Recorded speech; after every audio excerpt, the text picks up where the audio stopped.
And పొలిటికల్గా కూడా గౌతమి గారు బిజీగా ఉన్నారు. సో ఏం జరగబోతోంది, ఏం చేయబోతున్నారు అనే క్యూరియాసిటీ మాలో పెరుగుతోంది. ఏం జరగబోతోంది అన్నది డిపెండ్స్ ఆన్ మెనీ థింగ్స్. ఏం చేయబోతున్నాను అన్నది డిపెండ్స్ ఆన్ ఏం జరగబోతోంది. But the thing is political responsibility అనేది మన అందరికీ ఉండాలండి. అండ్ ఎస్పెషలీ నౌ డేస్ చాలా ఉండాల్సిన అవసరం ఇంకా ఇంకా ఇంకా పెరుగుతోంది. ఇది మన సొసైటీ, ఇది మన దేశం, మన ప్రపంచం. Politicians are there to fulfill their duty. మన ఈ సొసైటీని, ఈ ప్రపంచాన్ని, ఈ వే ఆఫ్ లైఫ్ని ప్రొటెక్ట్ చేయాల్సిన బాధ్యత కోరేవాళ్ళు పొలిటీషియన్స్, రైట్? మీ ఓటు నాకు ఇవ్వండి అని ఒకళ్ళు అంటున్నారంటే, మిమ్మల్ని నేను మీ పట్ల నా డ్యూటీ నేను ఫుల్ఫిల్ చేస్తాను మిమ్మల్ని కాపాడడానికి, మీ లైఫ్ మీకు ఉచితంగా మీకు అందజేయడానికి నేను ఏమేమి చేయాలో అవన్నీ నేను చేస్తాను, నేను నిర్వహిస్తాను, నా బాధ్యతను నిర్వహిస్తానని చెప్పి మీకు ప్రామిస్ ఇచ్చి ఆ ఓటు అడిగేవాళ్ళు పొలిటీషియన్స్. ఆ డెఫినేషన్ మళ్ళీ ప్రజలైనా మన మధ్యలో రావాలి. Politics is a power game అంటే పవర్ టు డూ వాట్? ఇది ఎవరికి సొంతమైన రాజ్యం కాదు. It is the power to create change. అవసరమైన మార్పులు తీసుకొచ్చి ప్రజల జీవితాలని, దేశాన్ని ఇంకా పై ఎత్తులకు తీసుకెళ్ళే పవర్. అది మనం వాళ్ళకి ఇస్తున్న పవర్. మనం ఇచ్చిన పవర్తో వాళ్ళు అక్కడ ఉండి మనకు కావాల్సినటువంటి పనులు చేయకపోయినా అడగకుండా కూర్చుంటున్నారు.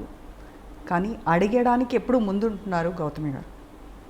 ఓకే, క్వశ్చన్ చేయడం, ఇది తప్పు, ఇది ఇలా చేయకుండా ఉండాల్సింది, ఇది అని మీరు సెంట్రల్ గవర్నమెంట్కి కూడా మీరు లెటర్స్ రాస్తూనే ఉన్నారు, మేము చూస్తూ ఉన్నాం. దాని తాలూకా రిజల్ట్ ఇక్కడ కనబడుతూ ఉందా?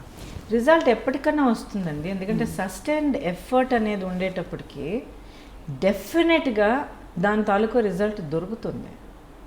ఇప్పుడు ఒక ప్రాబ్లం లేకపోతే ఒక సిచ్యువేషను లేకపోతే ఒక అన్యాయం ఏం జరిగినా కూడా దానికి ఒకసారి మనం ఒక రెమెడీ కోసం, ఒక సొల్యూషన్ కోసం, ఒక న్యాయం కోసం మనం గొంతెత్తామంటే అది చేస్తూనే ఉండాలి.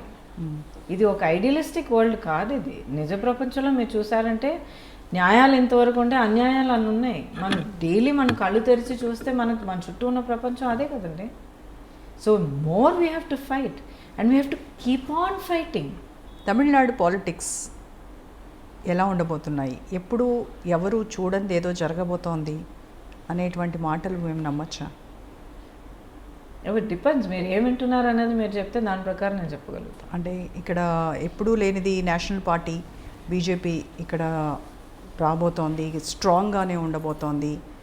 నెక్స్ట్ సీఎంగా కూడా బీజేపీ క్యాండిడేటే ఉండబోతున్నారు అనేది మీరు తమిళనాడు పాలిటిక్స్ని దగ్గర నుంచి చూస్తున్నారు కాబట్టి వాట్ డు యూ సే?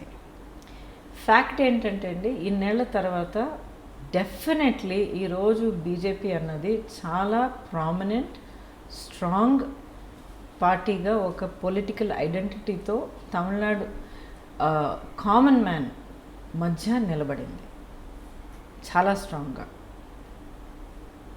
ఇప్పుడు లీడింగ్ పార్టీస్ గురించి మనం మాట్లాడితే definitely BJP is right there on top. న్యాయమైన చక్కనైన గవర్నెన్స్ ఇవ్వగలిగిన పార్టీ అన్నది ఆల్రెడీ ప్రూవ్ అయింది. సెంట్రల్ గవర్నమెంట్, సెంట్రల్ లీడర్షిప్ వల్ల దేశం ఎస్పెషలీ ఈ లాక్డౌన్ టైంలో ఎంత చక్కగా ఎంత ఒక కేపబిలిటీతోనూ మనల్ని దాటిస్తూ తీసుకొచ్చి at the same time foundations ఎక్కడ షేక్ అవ్వకుండా జరిగిన డ్యామేజ్ మినిమైజ్ చేసి దానికి మనం మనం రెక్టిఫై చేయాలి, దాన్ని బిల్డప్ చేయాలన్న దానికి ప్రతి ఒక్క విషయంలోనూ బిల్డప్ చేసుకుంటూ వస్తున్న అదే ప్రభుత్వం తాలూకా ఒక ఐడెంటిటీ ఇక్కడ ఉన్నప్పుడు పార్టీ వల్ల ఇలాంటి ఒక లీడర్షిప్, ఒక గవర్నెన్స్ ప్రజలకి చేయగలుగుతారన్న ఒక కాన్ఫిడెన్స్ వచ్చింది. అండ్ రీసెంట్గా మీరు చూసారంటే పార్టీ తమిళనాడులో చాలా డైనామిక్గా ఉంది, విజిబిలిటీ ఉంది, ఇష్యూస్ తీసుకొని ప్రజల మధ్యలోకి వెళ్ళి మాట్లాడడం, ఆ తర్వాత ప్రజలు ముందుకు వస్తున్నారు పార్టీలో చేరడానికి, పార్టీని సపోర్ట్ చేయడానికి. కానీ రీజనల్ పార్టీస్ హవా ఎక్కువగా ఉంటుంది తమిళనాడులో. అలాంటప్పుడు హవా ఎక్కువగా ఉంటుంది అన్నది కన్నా ఇది ఒక ఫ్యాక్ట్ అండి. ఎన్నో ఏళ్ళ నుంచి, ఎన్నో డెకేడ్స్ నుంచి ఇక్కడ ఉన్న పార్టీస్, ఇప్పుడు మీ ఊళ్ళో మీరు కొన్ని జనరేషన్స్ పడి, ఫర్ ఎగ్జాంపుల్ ఒక 4-5 జనరేషన్స్గా మీ ఊళ్ళో మీరు ఉన్నారు. ఊళ్ళోకి ఎవరు వచ్చినా సరే ఆ పలానా వాళ్ళ ఇల్లు ఎక్కడ అంటే ఇలా వెళ్ళి తిరిగితే ఇక్కడ లెఫ్ట్ హ్యాండ్ సైడ్లో పెద్ద ఇల్లు ఉంటుంది, అదేనండి ఇల్లు అని అంటారు చూడండి. సో మీకు ఐడెంటిటీ బిల్డప్ అవుతుంది because you been there for so long.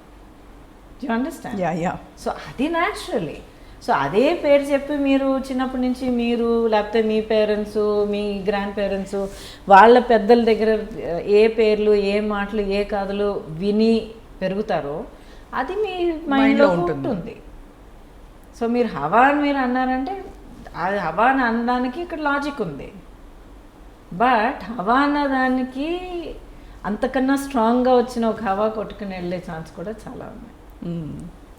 అదే రాబోతోంది అంటారు. చాలా కాన్ఫిడెంట్గా ఉన్నారు. రావడానికి అన్ని అవకాశాలు ఉన్నాయండి, అన్ని అవకాశాలు ఉన్నాయి. అండ్ క్రెడిబిలిటీతో వచ్చే అవకాశాలు అన్నీ ఉన్నాయి.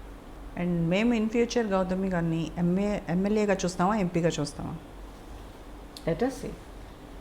పొలిటికల్ ఫీల్డ్లో ఇది నా బాధ్యతగా తీసుకున్న విషయం ఇది.